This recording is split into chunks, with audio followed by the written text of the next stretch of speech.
繼續來看雲林四湖縣城的古蹟下桂山薑寶宮，有保存着國寶大師陳壽儀140件作品。為着要保存這個作品，薑寶宮開始來徵收。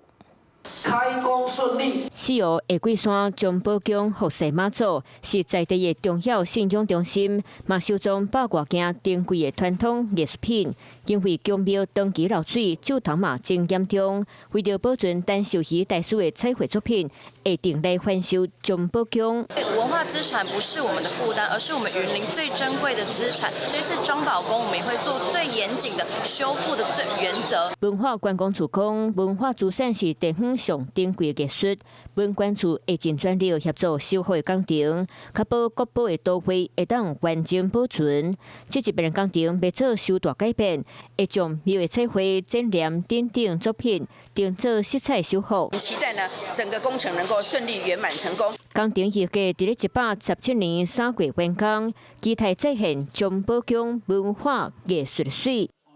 Hello， 我是蔣新梅。想要搶先掌握最及時的新聞資訊嗎？趕快訂閱、按讚、開啟小鈴鐺，鎖定華視新聞 YouTube 頻道。